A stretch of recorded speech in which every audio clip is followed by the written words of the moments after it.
अस्सलाम वालेकुम dear students. आज हम सेल ऑर्गेनेलिस के बारे में पढ़ेंगे। अगर यूकैरियोटिक सेल की बात की जाए तो इसमें डजन टाइप्स के ऑर्गेनेलिस प्रेजेंट हैं, जिनमें से आज हम 5 के बारे में बात करेंगे। Nucleus, ribosome, mitochondria, plastids and endoplasmic reticulum. सबसे पहले बात करते हैं न्यूक्लियस की। लेक्चर स्टार्ट करने से पहले आप सब लोगों से रिक्वेस्ट है कि जो लोग इस चैनल पे न्यू हैं इसको सब्सक्राइब कर दें। न्यूक्लियस की स्टडी से पहले हम ऑर्गेनेली की डेफिनेशन की बात करते हैं। Organelles are small structures within cells that perform dedicated functions. यानी सेल के अंदर छोटी छोटी स्ट्रक्चर्स होती हैं जिनको ऑर्गेनेलिस कहते हैं। और लास्ट लेक्चर में हमने देखा था कि बहुत सारे ऑर्गेनेलिस मिलकर सेल बनाते हैं। अब फर्स्ट नंबर पे हमारे पास है न्यूक्लियस। ये तमाम यूकैरियोटिक सेल्स में प्रेजेंट होता है, जिनमें हमारे पास एनिमल्स और प्लांट्स आ जाते हैं। और जितने भी प्रोकैरियोटिक सेल्स हैं उनमें ये न्यूक्लियस प्रेजेंट नहीं होता। जैसा कि नाम से जाहिर है, pro mean before and karyotes mean nucleus. यानी प्रोकैरियोट्स वो ऑर्गेनिज्म हैं जिनके अंदर बाकायदा प्रोमिनेंट न्यूक्लियस प्रेजेंट नहीं होता। अगर यूकैरियोट्स को देखा जाए तो you mean true, karyotes mean nucleus, यानी इसमें प्रोमिनेंट न्यूक्लियस प्रेजेंट है। तो ये हो गई प्रोकैरियोट्स और यूकैरियोट्स की बात। अब देखते हैं कि एनिमल्स और प्लांट्स में ये किस किस पोजीशन पे प्रेजेंट है। एनिमल सेल के सेंटर में न्यूक्लियस प्रेजेंट होता है और प्लांट सेल में सेंटर में वैक्यूल, लार्ज वैक्यूल प्रेजेंट होता है, जिसकी वजह से जो न्यूक्लियस है वो एक साइड पे होता है, जैसा कि डायग्राम्स में आप देख सकते हैं। अब न्यूक्लियस की डेफिनेशन देखते हैं। Nucleus is bounded by double membrane, जिसको हम न्यूक्लियर इन्वेलप भी बोलते हैं। अब न्यूक्लियर इन्वेलप जो है उसकी आउटसाइड है और एक है इनसाइड। न्यूक्लियर इन्वेलप की अगर आउटसाइड की बात की जाए तो उसमें पोर्स प्रेजेंट होते हैं। इन पोर्स की वजह से ये मेम्ब्रेन जो है वो सेमी परमिएबल मेम्ब्रेन बन जाती है। और न्यूक्लियर इन्वेलप के अंदर वाली साइड पर ग्रेन्युलर फ्लूइड प्रेजेंट होता है, जिसको हम न्यूक्लियोप्लास्ट कहते हैं। अब इस न्यूक्लियोप्लास्ट के अंदर एक या एक से ज़्यादा न्यूक्लियाई और क्रोमोसोम प्रेजेंट होते हैं। आप न्यूक्लियोलस को देखें तो एक डार्क स्पॉट है जिसमें राइबोसोमल आरएनए बनते हैं और असेंबल्ड एज राइबोसोम्स। अब यहाँ एक डिफरेंस है क्रोमोसोम और क्रोमेटिन का। दोनों जो हैं वो सेम हैं, बस इनकी फॉर्म मुख्तलिफ है। जब सेल डिवाइड नहीं हो रहा होता तो सेल का वरासती मादा एक धागा नुमा स्ट्रक्चर की शक्ल में प्रेजेंट होता है, जिसे हम क्रोमेटिन कह देते हैं। और जब सेल डिवाइड होने का टाइम आता है, यही धागा जो है ना हमें नज़र आने लग जाता है, विजिबल हो जाता है, जिसे हम कह देते हैं कि अब ये क्रोमोसोम बन गया है। और ये जो मादा होता है ना, ये डीएनए और प्रोटीन के मिलने से बनता है। लास्ट पे देखें वही बात, प्रोकैरियोटिक सेल जो मैंने आपको बता दी है कि इसमें प्रोमिनेंट न्यूक्लियस प्रेजेंट नहीं होता, सिर्फ वो डीएनए होता है एंड सबमर्ज्ड इन साइटोप्लाज्म। अब यहाँ इसकी बहुत इजी डायग्राम बनाने लगी हूँ। आप लोग कोशिश किया करें कि साथ साथ डायग्राम बनाया करें, इससे आप लोगों को स्टेप बाय स्टेप जो है वो डायग्राम बनाना आ जाएगी। और एग्ज़ाम्स में बायो की आपने हर एक डायग्राम बनानी है। डायग्राम से आपके मार्क्स जो हैं वो बहुत अच्छे आ जाते हैं। और डायग्राम भी आपने क्लियर और प्रॉपर लेबल करनी है। इसके लिए आपको इसकी प्रैक्टिस करना होगी। अच्छी डायग्राम बनाने की भी आपको एक टिप देती हूँ। अगर आप एक डायग्राम जो है वो 5 दफ़ा बनाकर देख लेना तो वो आपको कभी भी नहीं भूलती।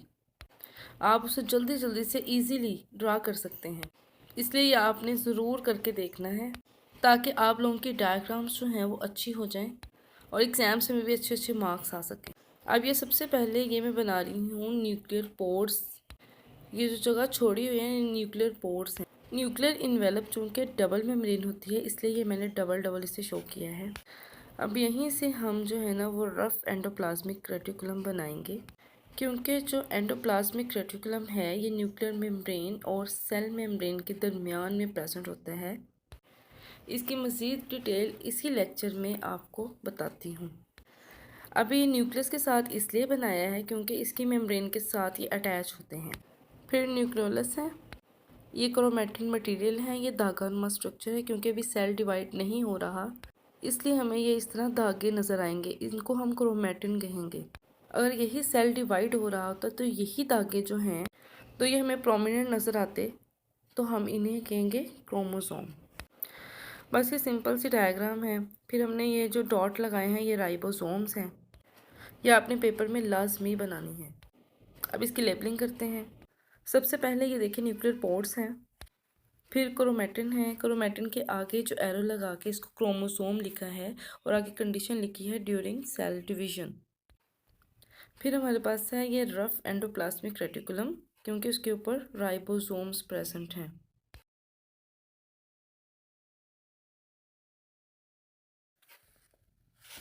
फिर ये राइबोसोम्स हैं, ये जो है न्यूक्लियर मेम्ब्रेन है, ये न्यूक्लियर एनवेलप भी बोलेंगे। और फिर ये डार्क स्पॉट हमारे पास प्रेजेंट होगा जिसको हम न्यूक्लियोलस बोलेंगे।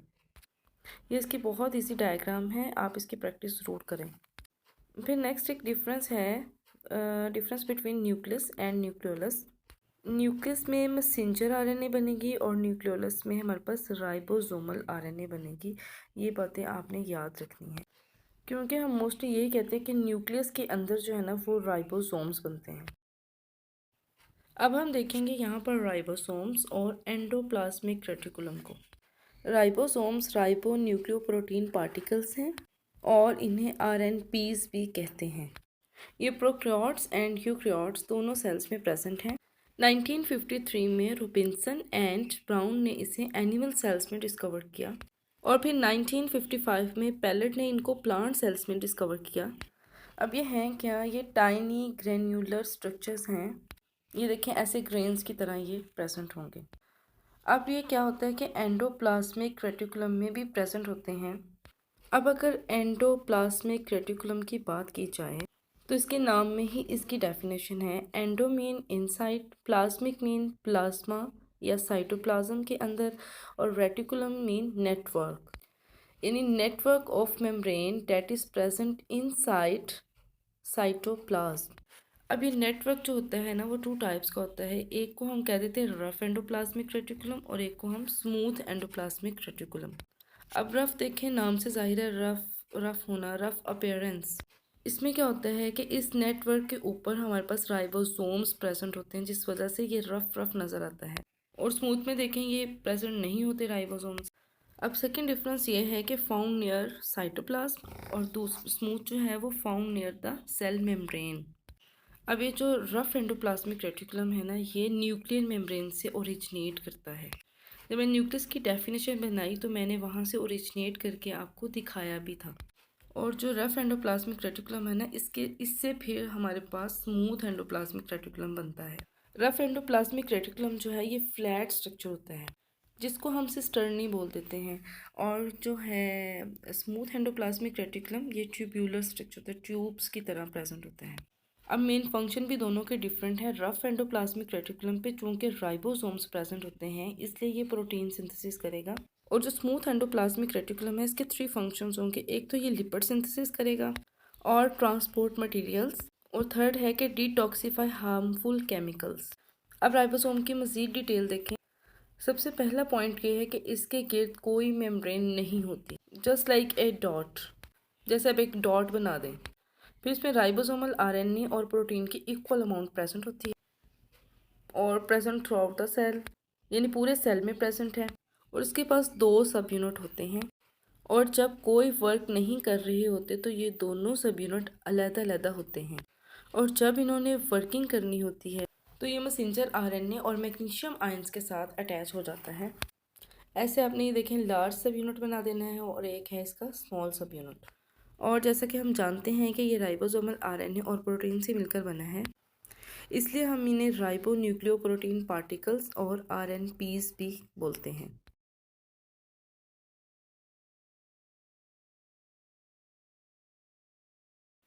अब एंडोप्लाज्मिक रेटिकुलम की डायग्राम देखें। अगर आपको लॉन्ग क्वेश्चन आ जाता तो आपने ये डायग्राम ज़रूर ड्रा करनी है। अब इसमें देखें, अगेन मैं न्यूक्लियर पोर्स बना रही हूँ। अब हमने देखा था कि जो रफ एंडोप्लाज्मिक रेटिकुलम है ना वो न्यूक्लियर मेम्ब्रेन से ओरिजिनेट हो रही है। ये देखें, न्यूक्लियर मेम्ब्रेन से हमने ये बनाई है। क्योंकि ये बिल्कुल न्यूक्लियस के पास है इसलिए हम इसके ऊपर राइबोसोम शो कराएंगे और इसको हम रफ एंडोप्लाज्मिक रेटिकुलम बनाएंगे। अब ये देखें यहाँ पर रफ एंडोप्लाज्मिक रेटिकुलम तो बिल्कुल न्यूक्लियर मेम्ब्रेन के साथ होगी। अब जो बाद में इसके देखें ये ट्यूबुलर स्ट्रक्चर होगा और ये होगा स्मूथ एंडोप्लाज्मिक रेटिकुलम। और ये स्मूथ एंडोप्लाज्मिक रेटिकुलम कहाँ से बनी है, ये हमारे पास राइबोसोम शेड किए हैं। यानी रफ एंडोप्लाज्मिक रेटिकुलम से अगर राइबोसोम जो है वो शेड ऑफ हो जाएं, यानी उतर जाएं, तो हमारे पास स्मूथ एंडोप्लाज्मिक रेटिकुलम बन जाएगी। और स्मूथ एंडोप्लाज्मिक रेटिकुलम जो है वो फ्लैट स्ट्रक्चर नहीं है, बल्कि ये ट्यूब की तरह की शक्ल है, ट्यूब्यूलर स्ट्रक्चर है। इसकी लेबलिंग कर लें और ये देखें कितनी इजी डायग्राम है। अब नेक्स्ट हमारे पास जो सेल ऑर्गेनेली है वो है माइटोकॉन्ड्रिया। ये भी डबल मेम्ब्रेन बाउंड ऑर्गेनेली है और ये सिर्फ यूकैरियोट्स में प्रेजेंट है। जितनी भी हमारी बॉडी में एरोबिक रेस्पिरेशन है ना, वो सारी की सारी माइटोकॉन्ड्रिया में होंगी। और ये मेजर एनर्जी प्रोडक्शन सेंटर है। जो एटीपी है, एडिनोसिन ट्राइफॉस्फेट, वो भी इसी में बनेगी, इसलिए हमसे मेजर एनर्जी प्रोडक्शन सेंटर बोलते हैं।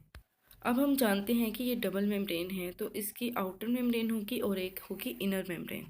आउटर मेम्ब्रेन जो है वो स्मूथ होगी और जो इनर मेम्ब्रेन होगी उसमें बहुत सारे फोल्ड आएंगे, उसको हम बोलेंगे क्रिस्टी।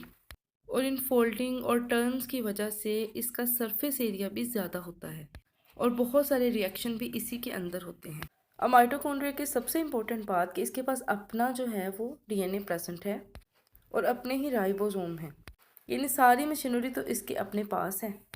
अब एक लाइन यहाँ मेंशन है बुक में, आपको एमसीक्यू में आ सकती है, ribosomes of mitochondria are more similar to bacteria ribosome than to eukaryotic ribosomes.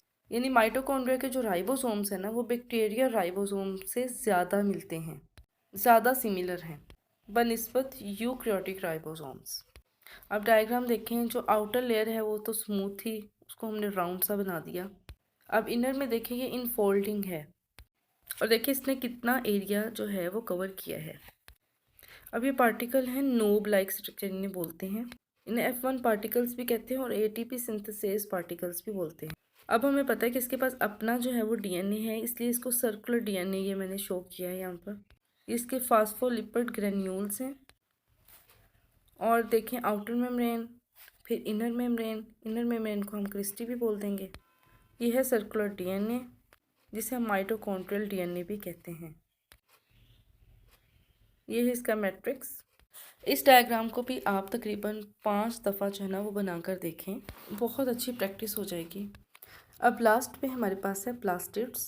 ये भी बहुत इम्पोर्टेंट ऑर्गेनेली है प्लांट्स का। ये भी मेम्ब्रेन बाउंड ऑर्गेनेली है, यानी इसके बाहर भी मेम्ब्रेन प्रेजेंट है। अब ये प्रेजेंट होगा प्लांट्स में और एल्गी में। 3 टाइप्स होंगे इसकी हमारे पास। सबसे फर्स्ट पे है क्लोरोप्लास्ट, फिर है क्रोमोप्लास्ट और फिर है लीकोप्लास्ट। अब फर्स्ट पे हम क्लोरोप्लास्ट को देखते हैं कि ये जो है मेम्ब्रेन बाउंड ऑर्गेनेली है, ये भी डबल मेम्ब्रेन है। आउटर मेम्ब्रेन इसकी स्मूथ होगी और इनर मेम्ब्रेन में इसके थैलाकॉइड्स प्रेजेंट होंगे। अब ग्रेना की डेफिनेशन है, ये क्या है, स्टैक ऑफ थैलाकॉइड। अब स्टोमा देखें, इनर फ्लूइड को बोलेंगे। और क्लोरोप्लास्ट में एक मादा प्रेजेंट होता है ग्रीन कलर का, जिसे हम क्लोरोफिल कहते हैं, और उसी ग्रीन कलर की वजह से ये फोटोसिंथेसिस जो है वो कर सकता है।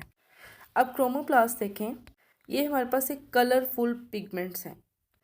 अब ये फूलों में प्रेजेंट होगा, फूल भी कलरफुल हैं। पेटल्स जो हैं जिन्हें हम पत्तियां कहते हैं उसमें होगा। फ्रूट्स जो हैं वो भी कलरफुल हैं, उसमें भी ये प्रेजेंट होगा। अब इसका ओवरऑल जो फंक्शन है वो यही है कि गिव कलर और हेल्प इन पॉलिनेशन और डिस्पर्सल ऑफ फ्रूट। ये 3 इसके फंक्शन हैं। अब हमारे पास है थर्ड टाइप ल्यूकोप्लास्ट। ये कलरफुल होंगे और ये जस्ट स्टोरेज का काम करेंगे। अब ये देखें, स्टार्च, प्रोटीन और लिपिड्स, ये सब स्टोरेज प्रोडक्ट्स हैं, ये सबको स्टोर करेगा। अब इसकी भी डायग्राम हम देखते हैं। ये भी बहुत इजी डायग्राम है, पर देखें इसकी डबल मेम्ब्रेन है, फिर अंदर देखें थैलाकॉइड जो है ना उसके ढेर लगे हुए हैं। और जो थैलाकॉइड होते हैं ना, वो जिस तरह सिक्का नहीं एक होता, इस तरह नज़र आता है, कॉइन या सिक्का। अब इनर मेम्ब्रेन में ऐसे लगता है जैसे बहुत सारे सिक्के जो है ना उनका ढेर लगा हो। अब जो एक सिक्का है ना इसको हम थैलाकॉइड बोलेंगे और जो पूरा ढेर है ना उसको हम ग्रेना बोलेंगे। और ये जो सिक्के होंगे ना जिसको हम थैलाकॉइड बोल रहे हैं, ये ग्रीन कलर के होंगे और तमाम फोटोसिंथेटिक रिएक्शन जो है ना वो इन्हीं के ऊपर होगा। और जो इसका पूरा का पूरा मैट्रिक्स है ना, वो पूरे का पूरा जो है ना ब्लैक डार्क कलर का होगा, जिसको हम स्ट्रोमा कहेंगे। अभी जो थैलेकाइट के ढेर हैं, यानी जो सिक्कों के ढेर हैं ना, ये आपस में ये देखें जुड़े हुए हैं। इनको हम इंटरग्रेना भी बोलते हैं, इसको लैमेला भी बोलते हैं। बाकी इसका भी अपना डीएनए और राइबोसोम होगा। हमने डीएनए को भी सर्कुलर शो कर देना है और राइबोसोम भी हमने डॉट डॉट लगा देना है। और फिर है कि स्टार्च ग्रेन्यूल्स इसके अंदर प्रेजेंट हैं। ये था हमारा आज का लेक्चर, जिसमें मैंने आपको 5 ऑर्गेनेलिस की डिटेल स्ट्रक्चर्स और इन्फॉर्मेशन बताई है। उम्मीद करती हूँ कि आप सब लोगों को इसकी समझ आ गई होगी। अगर मेरे लेक्चर से आप लोगों की थोड़ी बहुत भी हेल्प होती है तो आप लाइक और कमेंट जो है वो ज़रूर किया करें और उसे फ्रेंड्स के साथ भी शेयर किया करें, क्योंकि दूसरों की मदद करना भी सवाब का काम है और सदका जारिया है।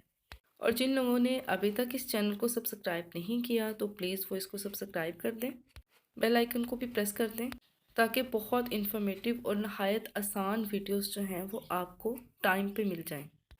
अल्लाह हाफिज़, मिलते हैं इंशाल्लाह अगले लेक्चर में।